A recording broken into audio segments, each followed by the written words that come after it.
Each week, the Bible as Literature podcast brings you in-depth discussion of the biblical text in a format short enough for your morning commute, but long enough to be substantive, posing difficult questions meant to keep you engaged. If you value this work, please consider donating as little as 25 cents per episode. That's just $1 per month. To learn more, please visit patreon.com/Bible. That's patreon.com/Bible. Thank you. Hi, this is Father Mark Boulos with the Bible as Literature podcast.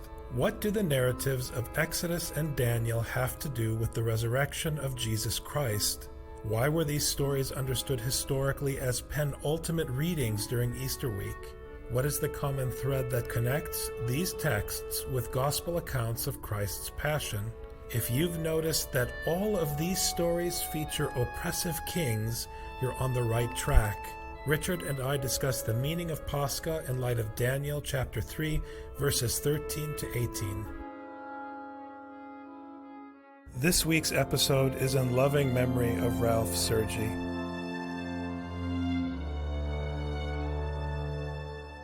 You're listening to the Bible as Literature.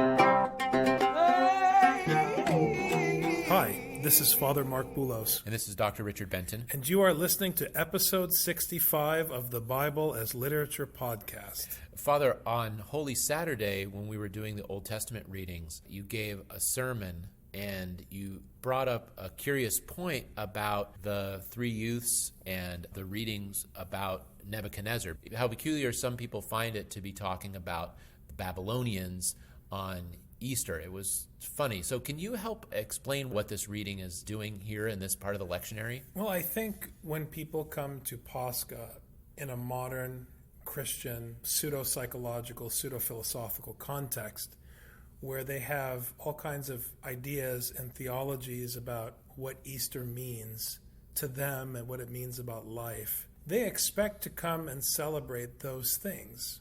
They want to hear about how now they get to live forever. They want to hear about how happy things are going to be now that Jesus has reversed death. I mean, they think about it in these very self-interested ways, which is a sign of the times, frankly. And I think when you approach Pascha with this mindset, what can I get from the resurrection? What is in the resurrection for me? What can I take away from this for me? How does the teaching of the resurrection in the New Testament really show the validity of our liturgy? This is the way people think. Unfortunately, it is a bit shocking, perhaps even disappointing for some, that the main central readings appointed for, what the Copts call the Saturday of Light, Sabta Nur, the Holy Saturday, that these readings deal with narratives about tyrannical kings in the Old Testament. I mean, people assume that the lengthy reading from Exodus is meant to feature the connection between the Eucharistic meal and the sacrifice of Jesus and the Jewish Passover. Now, the connection is there. It's implicit through the readings from Hebrews that we've been hearing all along. But Hebrews itself is focused not specifically on the Lamb who was slain, but on why the Lamb was slain, to what end, which is a confrontation with the power of death. Paul is very explicit that through Jesus Christ you are set free from fear of the power of death wielded by Satanas, who in the New Testament represents human tyranny, human power structures, represents human beings asserting authority in the face of God, against God by asserting themselves. In the Exodus readings that we have, it's not just highlighted that the people were set free from earthly tyranny, but they actually lied in order to try to get themselves back under earthly tyranny and said, we told you back in Egypt that we didn't want to come out here to the wilderness. They never said that. They actually were crying out, and that's why God decided to free them from this earthly tyranny. So there's something about the hold that earthly tyranny has over the people that not only can't they free themselves, they don't want to free themselves. And I think that theologians, when they hear the Exodus reading, they get excited about Jewish liturgy and about the word Passover and about how ancient our rites are and all of these Eucharistic connections they have in theology and so forth. this is not, it's an aspect of the text, but it's not the main feature. The main feature is this confrontation with tyranny. And I would even say that they assume very often that the stories of Exodus and the stories of Daniel are metaphors that are applied to the resurrection. But I think they have it backwards. I think that the resurrection is pointing back to what's happening literally in Daniel and Exodus, which is a confrontation with human tyranny. Chrysostom talks about it very clearly in his Paschal homily, which is read in Eastern churches every year. He talks about being set free from the power of death. And in the passage that he quotes, where this famous Greek word epichranti, embittered, he borrows from the Septuagint language about the day star that fell from the heavens. So we understand that hell swallowed Jesus and couldn't digest him. But in Isaiah, in the passage he's quoting, the one that caused the bitterness when he fell down from the heavens was the king of Babylon. Chrysostom was no dummy. In the narrative of his sermon, the king of Babylon, his power is being supplanted even in hell, so that Nebuchadnezzar is denied the privilege of souring the belly of hell. That is an honor bestowed to Jesus Christ, who is the bitter pill that can't be swallowed, and so forth. They're all beautiful poetry. But it all points back to the fact that the central theme on Pascha is not what do you get for believing in Jesus. The central theme is, what is God doing for your sake to set you free from the power of death wielded by kings and empires and dictators and abusive authorities, and above all, wielded by you, the addressee of the text. And when we look at Hebrews, and we talked about the Hebrews passage and the famous cloud of witnesses from the Hebrews passage that we read during Lent, in studying that, we realize that it's not just a cloud of witnesses that are saying, yeah, you guys are all right, we're just testifying on your behalf. No, what they testify to is their faith that God can take care of them, that God can save them, that all these people, even without the crucifixion and resurrection that we have described in the New Testament, they had full faith, and by faith we emphasize trust, that God is going to take care of them in the face of whatever comes. Now, how did they end up? Dead, every one of them. And all the things they had to endure. Paul in Hebrews goes through the whole list of everything they had to endure. So what did they get out of it? I'm not sure how much they got out of it. But what you say is precisely correct, that it's what is God doing on their behalf. And these people already trusted that God was doing on their behalf before they knew about the crucifixion and resurrection. And this is what Paul was using in Hebrews to shame the audience. Well, listen, this is what Paul's talking about. We were talking about this passage earlier today. Then Nebuchadnezzar, whose name, by the way, means protect the crown. It's a very interesting name. So obviously, like all human tyrants, like the people attending the services, we're all interested in our own survival. It's the classic prophetic problem. If you don't know the prophets, you don't know what Christianity is. You cannot understand anything. Human power exists to preserve itself, which is why Paul attacks the power of death through the Lamb who was slain. Because how can the power of death deal with someone who's already willing to give in? This is classic biblical methodology, if you will. Then Nebuchadnezzar, in rage and anger, he was upset, remember, because there were these three young men who would not worship the effigy that he set up. In rage and anger, gave orders to bring Shadrach, Meshach, and Abednego, and then these men were brought before the king. Nebuchadnezzar responded and said to them, "Is it true, Shadrach, Meshach, and Abednego, that you do not serve my gods or worship the golden image that I have set up?" It's so beautiful in its clarity. It is the tension and the confrontation over idolatry linked to human power and might, laid bare once again for everyone to hear and for everyone to understand if they have ears to hear and they're willing to hear. Now, if you are ready, at the moment you hear the sound of the horn, the flute, the lyre, trigon, psaltery, and bagpipe, and all kinds of music, to fall down and worship the image that I have made, very well. But if you do not worship, you will immediately be cast into the midst of a furnace of blazing fire. And what God? It's a classic question. It's the same story as Exodus. It's the same story as Israel and the Minor Prophets, the Book of the 12, again and again. Whom do you trust? You have this force of human ego who wields an army and wields palpable might, who could wipe you out in a second.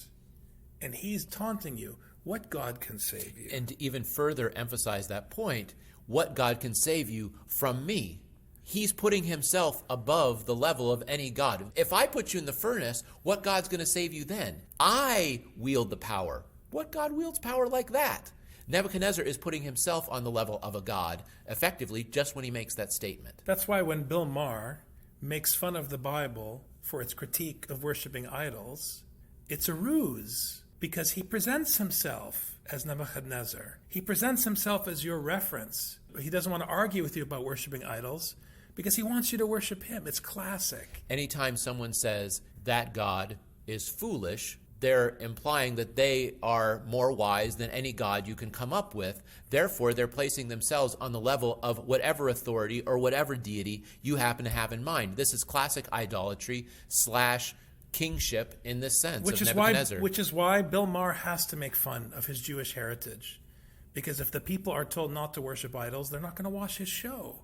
Or they're not going to take him as seriously. In the passage of Nebuchadnezzar, it's not about some ideological war between atheists and believers. It's about the question of trust and whom you fear. It's very important. Listen to the response of the three youths. Shadrach, Meshach, and Abednego replied to the king, and I love this verse. O Nebuchadnezzar, we do not need to give you an answer concerning this matter, so defiant. It's powerful how defiant they are. If it be so, our God, whom we serve, is able to deliver us from the furnace of blazing fire, and he will deliver us out of your hand, O king. So this is their trust, their absolute conviction that they're going to lay it all on the line and put their lives in the hands of the God of Abraham. But here's the killer phrase. But even if he does not, let it be known to you, O king, that we are not going to serve your gods or worship the golden image that you have set up. And this, as you pointed out earlier, is the heart of the matter. They are not taking a stand on Scripture based on achieving a specific outcome for themselves. They are not walking into the crucifixion with guarantees of resurrection. They are simply saying that we have already chosen our king, and since we serve him, you can't control us, you can't manipulate us. And even if you give our bodies over to be burned and you destroy us, you did not rule over us. This is essential for understanding what it means to put trust in this God. They put their trust in this God not because of the miracle he performed or even the miracle that he will perform. They understand there is no guarantee that he's going to save them. But just the fact that he could or he can, they put their trust in him. And they undermine the statement of the king saying, I have complete control over you. No, there's one who has control. He's the one who says we live or die. Now, what's he going to say, live or die? That we can't say.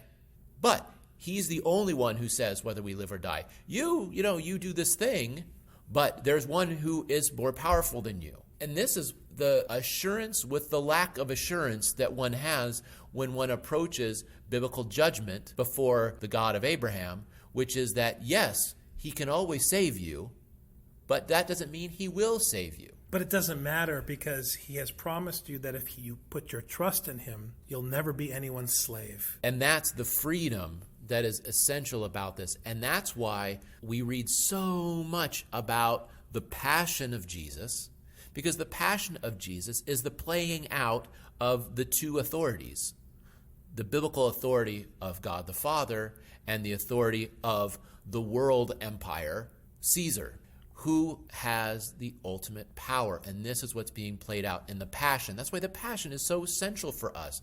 I've talked to people who say, we shouldn't have Jesus on the cross because we worship the resurrected Christ, not the crucified Christ. We talk about, and you talked about in your sermons, Father, the problem of everyone's rush to get Jesus off the cross during the Passion.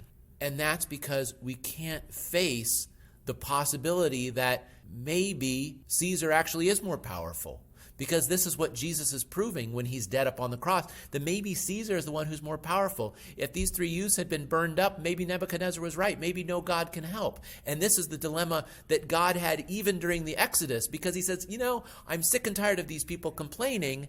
Maybe I'll just eliminate them, and Moses, I'll just raise up a new people from your seed. And Moses said, but if you do that, everyone's going to say he couldn't help them survive in the wilderness. And so God had to relent and say, all right, the only way the Egyptians will know that I'm the Lord is if I keep my people alive. I've got no choice. The whole thing is about power. It's about power. The whole thing's about power. Jesus on the cross is defiance of power. You can kill Jesus, but that's all you can do. You can't make him say or do anything. You can only take his life. And the ultimate proposition of Scripture is that all life is in the hand of God. So even that power that Caesar seems to have will be taken away, as we hear in the story of the talents. And having Moses approach Pharaoh with simply a staff, and to have the 3 youths approach King Nebuchadnezzar with nothing but trust in their God, and to have Jesus approach with nothing except faith, trust in his Father, without even words. How dare you speak this way to the high priest? Right. He says, what did I say? All I said is I've said everything I'm going to say. When he's approaching trial, won't you say anything to defend yourself? Doesn't have anything to say. He's not accountable to these authorities. Moses is not accountable to Pharaoh. These 3 youths are not accountable to King Nebuchadnezzar. And we today, we are not accountable to the earthly authorities. As Paul said, we follow the laws for the sake of good order, right? But for the sake of good order, not for the sake of the authority that put those laws in place. No, but it's the authority above that authority that to whom we show deference. I think it's important, too, because in an American context where rebellion is so much a part of our psychology, unfortunately, rebellion against authority, it's very easy for Christians who hear these stories, or Jews who hear these stories, to confuse them with the language and the ideology of social liberation, rebellion against oppressive powers through military strength, or rebellion and the thumbing of one's nose against authority under the guise of who says I have to listen to you, or I can be in charge of myself, or I'm the boss of me, all this vain talk. This is not the freedom that's described here in the story of the 3 youths or in the story of the Exodus. Because the scriptural proposition is that, while on the one hand, you shouldn't submit to human tyranny, on the other hand, if you don't submit to someone, you yourself become a tyrant. So it's not just open rebellion a la Braveheart. Or a la Peter in the garden. Exactly. It's actually not even rebellion. That's the beauty of it. You're saved from the consequences of rebellion by simply choosing a different master. And once you choose a different master, and this is the key in Exodus, this is why Exodus is so central on Holy Saturday. Once you choose a new master, your ego is kept in check, and you have to submit to his household rules. Now, the power of having the God of Abraham as your master is that his rule is the love of neighbor, which means that you are free and you don't have to be afraid of earthly authorities, and no one can control you. And as Paul says in 1 Corinthians, you can do whatever you want, as long as it serves or is expedient for the cause of the gospel, which is love. That's the only thing that's helpful. Because people would hear this and they get confused. They don't understand the difference between a martyr and a suicide bomber. There is a difference. Because once you no longer fear the ruling authorities, if you're scriptural, you are set free to love your neighbor. No one can stop you from loving your neighbor, even under threat of execution. People confuse self-sacrifice through suicide bombing and love and service to neighbor because, well, they're both self-sacrificial, right? But serving the neighbor with your life and enduring what the authority dishes out without any fear of what he's dishing out, without any submission to what he's dishing out, This is where the true bravery comes from. This is where the true strength one can have comes from, but it's a strength that's only revealed when one is weakened and when one is humiliated. But the suicide bomber, or anyone who uses violence as a form of rebellion, whether it's suicide bombing or classical militarism, whatever, it doesn't matter. When you sacrifice your life that way, you are sacrificing your life, but you're not sacrificing it to the God of Abraham. You are sacrificing it to another human power. It is so important. You are not a martyr because you suffer, and you are not a martyr because you sacrifice your life. You are a martyr when you sacrifice your life and when you suffer because of the teaching and your obedience to it. So you're a martyr as a witness to this teaching of love to the neighbor. And this is what you're testifying to. You're testifying to your unwillingness to submit to this authority, but willingness to trust in the God of Abraham, who tells you you're supposed to love. This is what is meant in Exodus by you are set free from Pharaoh, but you're not set free per se. You are brought out of Egypt to serve God and to worship him in the Sinai. That's the key. The three holy youths are not saved just because they're nice guys. They're saved in order to worship and to continue to serve their master. And it is only by serving this master that you can live freely. Now, the reason it's so important psychologically for Americans is because the implications of serving this master, the God of Abraham, those implications demand that you bow down to other human beings.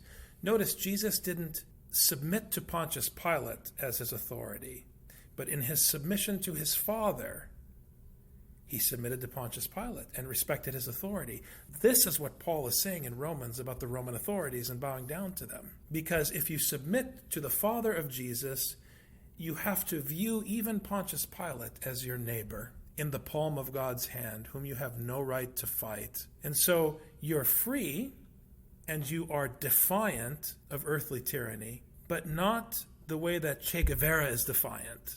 You are defiant the way that Gandhi was defiant, meaning no one can control you, but you don't harm anyone. Same with Dr. King. I mean, these classic cultural icons that people talk about all the time. I mean, you were sharing a saying of Dr. King about love and the ends and the means and so forth. Dr. King, in one of his talks, said that the distinction of ends and means is something we should finally move away from. Because if the means don't embody the ends, then we're doing the wrong thing. If our end is love, then our means then must embody that love. Because otherwise, this is my own opinion, otherwise you end up creating a tyranny now for an end that you made up in your head. That's what politicians do all the time. This is precisely the problem. So what Dr. King is saying is, in the actions you're taking, make sure that every action you take embodies that end you have in mind. And if your end is complete obedience to the God of Abraham, then every action you take should embody that. Now, when Peter cuts off the ear of the soldier in the garden, preventing him from hearing the gospel, he can't have that be compatible with the God of Abraham, who is embodied by the Torah, if you have someone who can't hear. So Jesus has to say, we're not doing things that way. King is, in his own way, expressing Paul's teaching in 1 Corinthians, that you can do whatever you want. The ends do justify the means. However, they only justify the means if the means never come into conflict with the one rule of the gospel, which is love. It's exactly what he's saying. Do whatever you want, as long as everything that you do is motivated and governed by love, and everything that you do produces love as its outcome, then you're free to do whatever you want. But keep in mind, all things are not helpful. I mean, I think this is clearly what Dr. King is saying. Right. I've heard so many accusations that a lot of people who are following a kind of social gospel in some ways can be spineless because they aren't willing to confront the authority. They talk about how we don't need to follow this authority, but to confront the authority and allow the authority to do what they need to do against them. Exactly. You know, whether it's fire hoses or dogs or whatever, but to confront the authority, but to destroy the authority, to hurt the authority, that's not allowed because that goes against the law of love. Be it known to you, O King. Masih Qam, Richard. Haqqan Qam. Have a good one. Thank you.